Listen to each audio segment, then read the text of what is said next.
ಇಂದು ಜಿಲ್ಲಾ ಕನ್ನಡ ಸಾಹಿತ್ಯ ಪರಿಷತ್ತು, ತಾಲೂಕು ಕನ್ನಡ ಸಾಹಿತ್ಯ ಪರಿಷತ್ತು ಹಾಗೂ ನಗರ ಘಟಕ ಕನ್ನಡ ಸಾಹಿತ್ಯ ಪರಿಷತ್ತು ವಿಜಯಪುರ ಹಮ್ಮಿಕೊಂಡಿರುವ ದತ್ತಿ ನಿಧಿ ಕಾರ್ಯಕ್ರಮವನ್ನು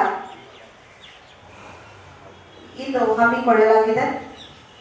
ದಿವಂಗತ ಶ್ರೀ ವೆಂಕಟೇಶ್ ನರಹರಿ ಕಟ್ಟಿ ದತ್ತಿ 979, ದತ್ತಿ ದಾನಿಗಳಾದ ವೇಣುಗೋಪಾಲ್ ವೆಂಕಟೇಶ್ ಕಟ್ಟಿ.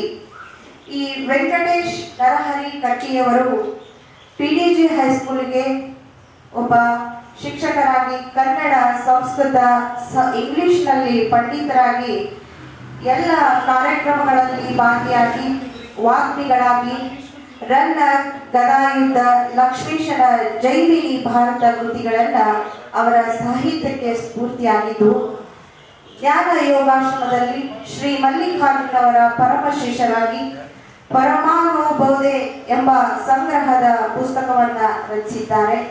ಇವರ ಒಂದು ದತ್ತಿ ನಿಧಿಯಲ್ಲಿ ದತ್ತಿ ದಾನಿಗಳಾದ ಶ್ರೀ ವೇಣುಗೋಪಾಲ್ ವೆಂಕಟ ಕಟ್ಟಿಯವರು ವೇದಿಕೆಯ ಮೇಲೆ ಆಸೀನರಾಗಬೇಕು ಅಂತ ತಮ್ಮಲ್ಲಿ ವಿನಂತಿಸಿಕೊಳ್ತೇವೆ. ಜಿಲ್ಲಾ ಕನ್ನಡ ಸಾಹಿತ್ಯ ಪರಿಷತ್ತದ ಆಶ್ರಯದಲ್ಲಿ ನಾವಿಂದು ಕರ್ನಾಟಕ ಸಂಭ್ರಮ 50ರ ನಿಮಿತ್ತವಾಗಿ ದತ್ತಿ ನಿಧಿ ಕಾರ್ಯಕ್ರಮವನ್ನ ಹಮ್ಮಿಕೊಂಡಿದ್ದೇವೆ.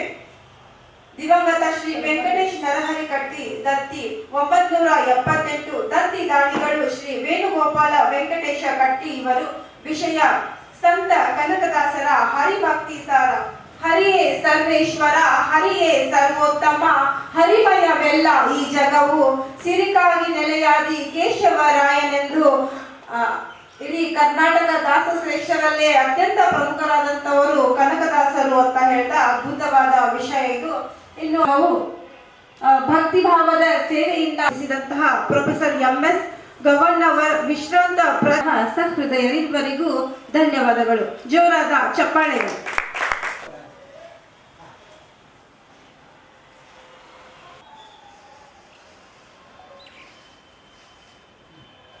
ಕಾರ್ಯಕ್ರಮವನ್ನ ನೆರವೇರಿಸಿದಂತಹ ಸಹೃದಯರಿಗೂ ಧನ್ಯವಾದಗಳು. ಸಹೃದಯರಿಗೂ ಧನ್ಯವಾದಗಳು. ಸನ್ಮಾನವನ್ನು ಸ್ವೀಕರಿಸಿದಂತಹ ಸಹೃದಯರಿಬ್ಬರಿಗೂ ಕೂಡ ಧನ್ಯವಾದಗಳು. ಸನ್ಮಾನವನ್ನು ಸ್ವೀಕರಿಸಿದಂತಹ ಸಹೃದಯರಿಗೂ ಧನ್ಯವಾದಗಳು. ಇಬ್ಬರಿಗೂ ಧನ್ಯವಾದಗಳು.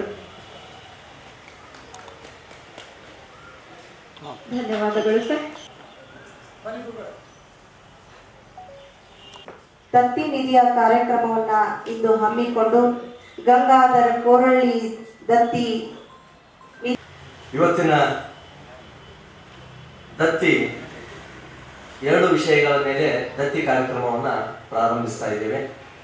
ನಿರಂತರವಾಗಿ ನಮ್ಮ ಕನ್ನಡ ಸಾಹಿತ್ಯ ಪರಿಷತ್ತು ಪೂರ್ವಜರ ಒಂದು ನೆನಪಿಗಾಗಿ ಅಥವಾ ತಮಗೆ ಪ್ರಿಯರಾದಂತಹ ವ್ಯಕ್ತಿಗಳ ಒಂದು ಸವಿ ನೆನಪಿಗಾಗಿ, ಅವರ ನೆನಪಿಗಾಗಿ ಯಾವುದೋ ಒಂದು ವಿಷಯದ ಮೇಲೆ ಚರ್ಚೆಯನ್ನು ನಡೆಸ್ತಾ, ಚಿಂತನೆಯನ್ನು ನೀಡ್ತಾ ಅವರನ್ನ ಮತ್ತೆ ಮರುಮೆಲುಕಾಗ್ತಾ, ಕೇವಲ ನಮಗಷ್ಟೇ ಪರಿಚಯ ಆಗೋದಲ್ಲ, ನಮ್ಮ ಪೂರ್ವಜರು ಇತರರಿಗೂ ಕೂಡ ಅವರ ಪರಿಚಯ ಆಗಲಿ ಅನ್ನುವಂಥ ಸದುದ್ದೇಶದಿಂದ ಕನ್ನಡ ಸಾಹಿತ್ಯ ಪರಿಷತ್ತು ಈ ದತ್ತಿ ಕಾರ್ಯಕ್ರಮವನ್ನು ನಿರಂತರವಾಗಿ ಹಮ್ಮಿಕೊಂಡು ಬಂದಿರತಕ್ಕಂಥದ್ದು. ಈ ಸಂದರ್ಭದಲ್ಲಿ ಇವತ್ತು 2 ದತ್ತಿ ವಿಷಯಗಳ ಮೇಲೆ ಉಪನ್ಯಾಸವನ್ನ ಏರ್ಪಡಿಸಲಾಗಿದೆ.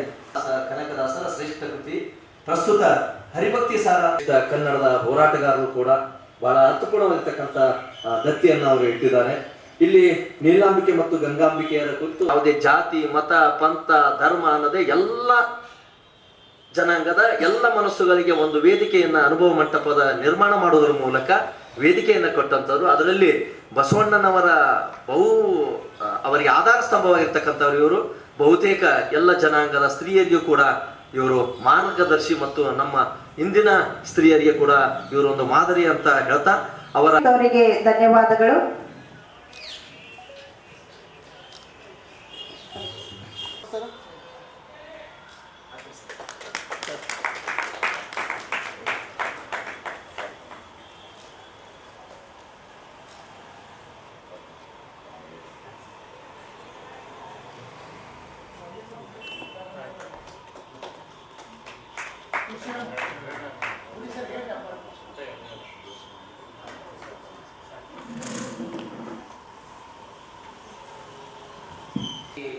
ಕಾಶಿಂಪುರ್ ವಾಲಿಕರ್ ಅವರು ಈ ಜಿಲ್ಲಾ ಅಧ್ಯಕ್ಷರಾದ ಆದಮೇಲೆ ಸಾಕಷ್ಟು ಕನ್ನಡಕ್ಕೆ ಪ್ರಾಮುಖ್ಯತೆ ಕೊಟ್ಟು ಕನ್ನಡದ ಕಾರ್ಯಕ್ರಮಗಳನ್ನು ಯಶಸ್ವಿಯಾಗಿ ನಡೆಸಿಕೊಳ್ತಾ ಬರ್ತಾ ಇದ್ದಾರೆ.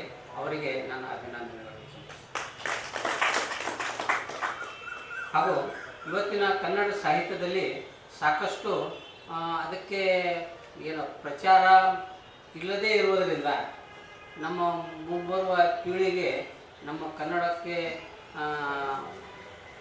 ಮಹತ್ವವನ್ನು ಪಟ್ಟಂಥ ಕನ್ನಡದ ಪ್ರಾಮುಖ್ಯತೆಯನ್ನು ಸಾರಿದಂಥ ನಮ್ಮ ಕನ್ನಡದ ಸಾಹಿತ್ಯಗಳು, ಆಮೇಲೆ ಹರಿದಾಸರು, ಆಮೇಲೆ ಸಮಾಜ ಸುಧಾರಕರು, ಸಾಕಷ್ಟು ಜನರು ತಮ್ಮ ಜೀವನವನ್ನು ಮುಡಿಪಾಗಿ ಇಟ್ಟಿದ್ದನ್ನು ಮರೆತು ಹೋಗುವಂಥ ಸಂದರ್ಭದಲ್ಲಿ ಇಂಥ ಕಾರ್ಯಕ್ರಮಗಳನ್ನು ಹಮ್ಮಿಕೊಳ್ಳೋದು ಒಂದು ಸಾರ್ಥಕತೆಯನ್ನು ತಂದುಕೊಟ್ಟಂಥ ನನ್ನ ಅನಿಸಿಕೆ. ನಾವು ಮಾಡಿದಂಥ ಒಂದು ವ್ಯವಸ್ಥೆ ಅಷ್ಟೇ ಅದು.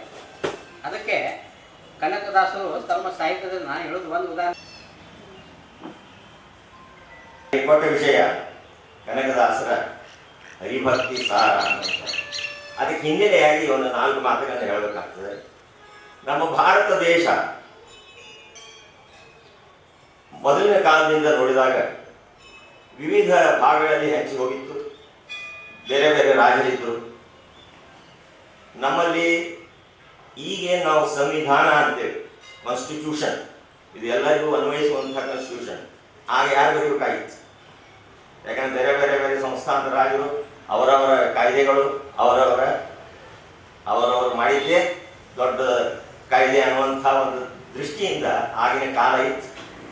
ಅದಕ್ಕೆ ನಮ್ಮ ಸನಾತನ ಧರ್ಮದಲ್ಲಿ ಸನಾತನ ಧರ್ಮಿಗಳು, ವಿದ್ವಾಂಸರು, ತಿಳಿದವರು ಎಲ್ಲರೂ ಕೂಡಿಕೊಂಡು ಏನು ಮಾಡಿದರು? ಸಮಾಜದಲ್ಲಿ ಒಂದು ಆರೋಗ್ಯಮಯ ವಾತಾವರಣ ಏರ್ಪಾಟಾಗಬೇಕು. ಯಾಕಂದರೆ ಮೊದಲಿನ ಕಾಲದಲ್ಲಿ ನೋಡ್ರಿ, ಪ್ರಾಣಿಗಳು ಯಾವ ರೀತಿ ಬದುಕ್ತಿದ್ದು, ಇನ್ನೊಂದು ಪ್ರಾಣಿಗಳನ್ನು ತಿಂದು ಬದುಕುದು, ಅವ್ರ ಮೇಲೆ ದಬ್ಬಾಳಿಕೆ ಮಾಡೋದು, ಶಕ್ತಿ ಇದ್ದವ ಅಶಕ್ತನಾದವನ ಮೇಲೆ ದಬ್ಬಾಳಿಕೆ ಮಾಡಿ ಅವನು ತೊಗೊಂಡು ಹೋಗುದು, ಇವ್ಯಾಕೆ ಎಲ್ಲಿಯೂ ರೂಲ್ಸ್ ಆ್ಯಂಡ್ ರೆಗ್ಯುಲೇಷನ್ಸ್ ಇದ್ದಿದ್ದಿಲ್ಲ ಅಂದರೆ ಈ ಪರಿಸ್ಥಿತಿ ಸ್ವಾಭಾವಿಕ. ಹಾಗೆ ಭಾರತದಲ್ಲಿ ಈ ಒಂದು ಪರಿಸ್ಥಿತಿ ಇದ್ದಾಗ ನಮ್ಮ ಪೂರ್ವಜರು ಸನಾತನಿಗಳು ಒಂದು ಕಾನ್ಸ್ಟಿಟ್ಯೂಷನ್, ಸಂವಿಧಾನ ತರಲಿಕ್ಕೆ ಪ್ರಯತ್ನ ಮಾಡಿದ್ರು. ಅದೇ ಸಂವಿಧಾನ ನಮ್ಮ ವೇದದ ಆಧಾರದ ಮೇಲೆ ತರಬೇಕು. ವೇದದ ಆಧಾರದ ಮೇಲೆ ತಂದುವಂಥ ಸಂವಿಧಾನ ಈಗಿನಂಗೆ ಕೋರ್ಟಿಗೆ ಹೋಗೋದು, ಸುಪ್ರೀಂ ಕೋರ್ಟ್ಗೆ ಹೋಗೋದು, ಇಲ್ಲಿ ಯಾವ್ದಾರು ಅಲ್ಲಿ ಹೋಗೋದು, ಆ ರೂಲ್ಸ್ ಬೇರೆ ಬೇರೆ ಮಾಡೋದು, ನಮಗೆ ಹೆಂಗೆ ಬೇಕಂತ ತಿರುಗಿಸ್ಕೊಳ್ಳೋದು, ಈ ಥರದ್ದೆಲ್ಲ ಮಾಡ್ತಿರ್ತಾರೆ. ಆ ಥರದ್ದು ಮಾಡಬಾರ್ದು. ಒಳ್ಳೆಯ ಜೀವನ ಎಲ್ಲರಿಗೂ ಸಿಗಬೇಕು ಅನ್ನುವಂಥ ದೃಷ್ಟಿಯಿಂದ ಧರ್ಮದ ಆಧಾರದ ಮೇಲೆ, ಯಾವ ಧರ್ಮ? ಮಾನವೀಯ, ಬೇರೆ ಯಾವ ಧರ್ಮನೂ ಅಲ್ಲ. ಆ ವೇದ ಕಾಲದಿಂದ ನಾವು ನೋಡ್ಕೊಂಡು ಬಂದಾಗ ಮಾನವೀಯ ಧರ್ಮವೇ ಒಂದೇ ಧರ್ಮ. ಆದರೆ ಅಲ್ಲಿ ಒಬ್ಬ ದೇವ ಅಂದ್ರೆ ಏನು? ಅವನಿಗೆ ಒಳಪಟ್ಟೆ ಆಗ್ತದೆ ಅನ್ನುವಂಥದ್ದನ್ನು ಅದನ್ನು ಮನಗಂಡು ಅವರು ಸಂವಿಧಾನಾತ್ಮಕವಾಗಿ ಏನು ಹೇಳಿದರು ಅಂದರೆ, ನಮ್ಮ ಜೀವ ಬಿಟ್ಟು ಏನು ಮೇಲೆ ಹೋಗ್ತೇವೋ ಅಲ್ಲಿ ಸ್ವರ್ಗ, ನರಕ, ಮೋಕ್ಷ ಇವುಗಳನ್ನೆಲ್ಲ ಸಂವಿಧಾನದಲ್ಲಿ ಯಾಕೆ ಹಾಕಿದ್ರು ಅಂತಂದರೆ, ಅದು ಕೆಲವೊಬ್ಬರು ಇರಲಿ ಬಿಡಲಿ, ಅದು ಇನ್ನೂ ತನಕ ಪ್ರಶ್ನೆ ಬಂತು. ನಾಸ್ತಿಕವಾದ ಆಸ್ತಿಕವಾದ ನಮ್ಮ ಭಾರತದಲ್ಲಿ ಯಾವಾಗಲೂ ಇವೆ, ಅದು ಇರಲಿ ಬಿಡಲಿ, ಆದರೆ ನಿಮ್ಮ ಮನಸ್ಸಿಗೆ ಒಂದು ಹಿತ ಆಗಬೇಕು ಅನ್ನುವಂಥ ದೃಷ್ಟಿಯಿಂದ ಆಮೇಲೆ ಅದು ವಚನ ಕ್ರಾಂತಿ ಅನಿಸ್ಕೊಂಡು, ಅದೇ ರೀತಿ ಮುಂದೊಂದು 200 ವರ್ಷ ಆದಮೇಲೆ ದಾಸಶ್ರೇಷ್ಠರಾದಂಥ ಪುರಂದರದಾಸರು ಹಾಗೂ ಕನಕದಾಸರು ಇವರು ಅಶ್ವಿನಿ ದೇವತೆಗಳಂತೆ. ಅಶ್ವಿನಿ ದಾಸರು, ಅವರು ಅಶ್ವಿನಿ ವಚನಕಾರ, ಇವರ ಅವತಾರ ಆಗಿ ಅಂದರೆ ಅವರು ತಮ್ಮ ಒಂದು ತಮ್ಮ ವಿದ್ವತ್ತಿನಿಂದ ಹಾಗೂ ತಮ್ಮ ತತ್ವಗಳಿಂದ ಸಮಾಜದಲ್ಲಿ ಏನು ಒಂದು ಈ ಅಂಕು ಡೊಂಕುಗಳಿದ್ದು, ಮೇಲು ಕೀಳುಗಳಿದ್ದು, ಇವೆಲ್ಲ ಜನರು ಹಾಕಿದ್ದಿತ್ತು, ಅದನ್ನು ನಿರ್ನಾಮಗೊಳಿಸಿ ಅವರು ತಮ್ಮ ತತ್ವಗಳನ್ನು ಜಗತ್ತಿಗೆ ಪ್ರಚುರ ಮಾಡಿದರು.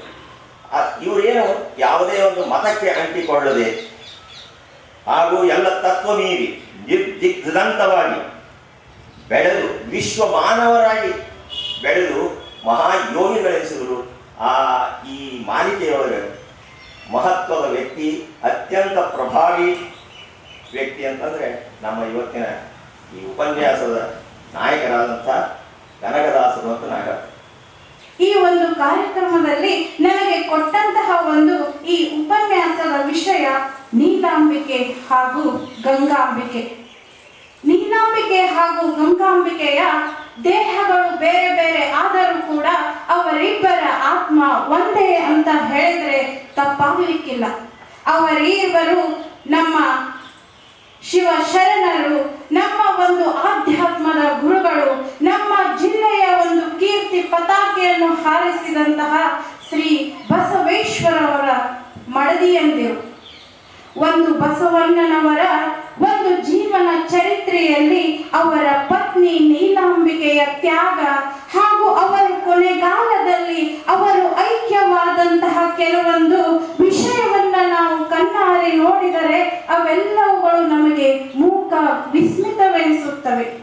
ಯಾಕೆಂದರೆ ಶ್ರೀ ಬಸವಣ್ಣನವರ ರಾಜಭೋಗಗಳಿಗೆ ತಿಲಾಂಜಲಿಯನ್ನ ಇಟ್ಟು ಒಂದು ಮಹಾ ಮನೆಯ ಒಂದು ಬೆಳಗಾಗಿ ಮಹಾ ಮನೆಯ ಒಂದು ಹೊಣೆಯನ್ನ ಹೊತ್ತು, ಅಷ್ಟೇ ಅಲ್ಲದೆ ಒಂದು ಬಸವಣ್ಣನವರ ವ್ಯಕ್ತಿತ್ವ ಘನವಾಗಿ ನಿಲ್ಲುವಂತೆ ಅತ್ಯಂತ ಸಮರ್ಪಕವಾಗಿ ಕಾರ್ಯನಿರ್ವಹಿಸಿದಂತಹ ಅವರ ವಿಚಾರವಂತ ಮಡದಿ ಶಿವಶರಣೆ ನೀಲಾಂಬಿಕೆ ಅಂತ ಹೇಳಿದ್ರೆ ತಪ್ಪಾಗ್ಲಿಕ್ಕಿಲ್ಲ. ಬೆಳೆಯುತ್ತಾ ಹೋಗಿದ್ದಾಳೆ.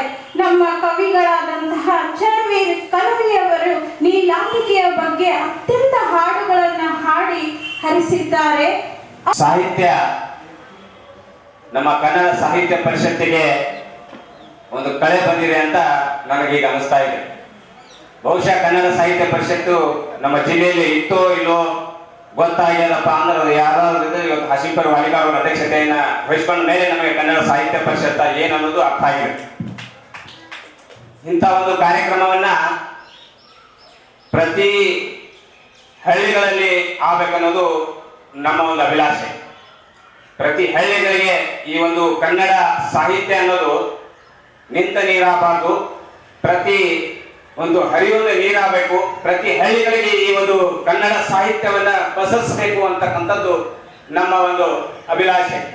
ಆ ದಿಶೆಯಲ್ಲಿ ನಮ್ಮ ಅಧ್ಯಕ್ಷರು, ಕನ್ನಡ ಸಾಹಿತ್ಯ ಪರಿಷತ್ತಿನ ಜಿಲ್ಲಾಧ್ಯಕ್ಷರು ಈ ಒಂದು ಕಾರ್ಯಕ್ರಮ ಬರೇ ನಗರಕ್ಕೆ ಸೀಮಿತ ಮಾಡದೆ ಈ ಒಂದು ಕಾರ್ಯಕ್ರಮಗಳನ್ನು ಪ್ರತಿ ಹಳ್ಳಿಗಳಲ್ಲಿ ಆಮೇಲೆ ತಾಲೂಕು ಮಟ್ಟಗಳಲ್ಲಿ ಈ ಒಂದು ಕಾರ್ಯಕ್ರಮಗಳನ್ನು ಹಮ್ಮಿಕೊಂಡೇ ಆಗಿದ್ರೆ ನಮ್ಮ ಈಗಿನ ಒಂದು ಆಧುನಿಕ ಯುಗದ ಕೆಲವೊಂದು ಈಗೇನು ಬಂದಿದ್ದಾವ ಸಾಹಿತ್ಯಗಳು, ಆ ಒಂದು ಸಾಹಿತ್ಯವನ್ನ ನಾವು ಅದನ್ನು ಬಡಿದೋಡಿಸಿ ನಮ್ಮ ನಿಜವಾದ ಸಾಹಿತ್ಯ ನಮ್ಮ ಏನೈತಿ ಆ ಒಂದು ಸಾಹಿತ್ಯವನ್ನ ನಮ್ಮ ಗ್ರಾಮೀಣ ಜನರಿಗೆ, ಗ್ರಾಮೀಣ ಯುವಕರಿಗೆ ಒಂದು ಕೊಡುವಂತಹ ಕೆಲಸ ನಾವು ಮಾಡಬೇಕಾಗಿದೆ. ಈ ಕಾರ್ಯಕ್ರಮವನ್ನ ನೋಡಿದ್ರೆ ನಾನು ಬಹಳಷ್ಟು ಸಾರಿ ಸಾಹಿತ್ಯ ಪರಿಷತ್ತಿಗೆ ಕಾರ್ಯಕ್ರಮಕ್ಕೆ ಬಂದಿದ್ದೇನೆ, ಕವಿಗೋಷ್ಠಿಗೂ ಕೂಡ ಬಂದಿದ್ದೇನೆ. ಈ ಕಾರ್ಯಕ್ರಮ ದತ್ತಿ ನಿಧಿ ಕಾರ್ಯಕ್ರಮ. ದತ್ತಿ ನಿಧಿ ಕಾರ್ಯಕ್ರಮ ಅಂದ್ರೆ ಏನು, ಅದ್ರ ವಿಶೇಷತೆಯನ್ನು ನಾವು ಅರ್ಥ ಮಾಡ್ಕೊಳ್ಬೇಕಾದಂತ ಸಂದರ್ಭ ಅಂತ ನನ್ನ ಅನಿಸಿಕೆ. ದತ್ತಿಯನ್ನ ಒಂದು ಸಾರಿ ನೀಡಿದ್ರೆ ಆ ಪರಿಷತ್ ಇರೋರಿಗೂ ಕೂಡ ಅವ್ರನ್ನ ಸ್ಮರಣೆ ಮಾಡುತ್ತೆ. ಇದು ಒಂದು ವಿಶೇಷ ಪರಿಷತ್ ಎಂದು. ಅದೇ ಮನೆಯಲ್ಲಿ ಕೂಡ ನಾವು ಹಿರಿಯರ ಪೂಜೆಯನ್ನ ಮಾಡ್ತೀವಿ. ವರ್ಷಕ್ಕೊಮ್ಮೆ ಹಿರಿಯರ ಪೂಜೆ ಮಾಡ್ತಾರ, ಬಟ್ಟೆ ತರ್ತಾರ, ಏರಿಸ್ತಾರ. ಆದ್ರೆ ಅಲ್ಲಿ ಮಕ್ಕಳು ಬೇರೆ ಬೇರೆ ಕಡೆ ಹೋಗಿರ್ಬೋದು ಅಥವಾ ಕೆಲಸದ ಒತ್ತಡದಿಂದ ಅದನ್ನ ಕಾರ್ಯ ಮಾಡದೇನೆ ಇರ್ಬೋದು. ಆದ್ರೆ ಪರಿಷತ್ ಹಾಗಲ್ಲ. ನನಗೆ ತಿಳಿದ ಮಟ್ಟಿಗೆ ಒಂದು ಸಾರಿ ದತ್ತಿ ನಿಧಿಯನ್ನ ಪರಿಷತ್ತಿಗೆ ಒಪ್ಪಿಸಿದ್ರೆ ಪ್ರತಿ ವರ್ಷ ಅವರ ದಿನಾಂಕಿಗೆ ಅವರ ಸ್ಮರಣೆಯನ್ನ, ಅವರ ಕುಟುಂಬದವರು ಇರದೇ ಇದ್ರು ಪಕ್ಷದಲ್ಲಿ ಅವರ ಸ್ಮರಣೆಯನ್ನು ಕೂಡ ಈ ಪರಿಷತ್ ಮಾಡ್ತಾ ಬಂದಿರೋದು ಅತ್ಯಂತ ವಿಶೇಷ ಅಂತ ನನ್ನ ಅಭಿಪ್ರಾಯ. ಹಾಗೂ ನಿಜವಾಗ್ಲೂ ಶ್ಲಾಘನೀಯ ಕಾರ್ಯ ಅಂತ ನನ್ನ ಅಭಿಪ್ರಾಯನ ವ್ಯಕ್ತ ಮಾಡ್ತೇನೆ. ತೊರೆದು ಜೀವಿಸಬಹುದೇ ಹರಿ ನಿನ್ನ ಚರಣಗಳ, ತೊರೆದು ಜೀವಿಸಬಹುದೇ ಹರಿ ನಿನ್ನ ಚರಣಗಳ, ಬರಿದೆ ಮಾತು ಕಿನ್ನೋ ಅರಿತು ಪೇಳುವೆ ನಯ್ಯ, ಬರಿದೆ ಮಾತೆ ಕಿನ್ನೋ ಅರಿತು ಪೇಳುವೆ ನಯ್ಯ. ಒಂದು ವಚನ ನೆನಪಿಗೆ ಬರುತ್ತದೆ.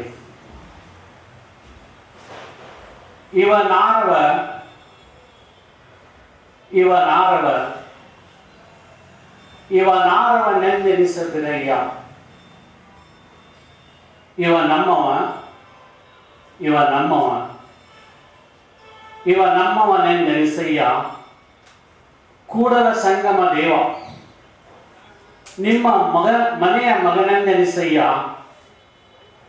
ಇಂಥ ಮಾತುಗಳು ಮಹಾಮಾನವತಾವಾದಿ ವಿಶ್ವಮಾನವ ಗುರು ಬಸವಣ್ಣವರವರಿಂದ ಮಾತ್ರ ಬರಲಿಕ್ಕೆ ಸಾಧ್ಯ.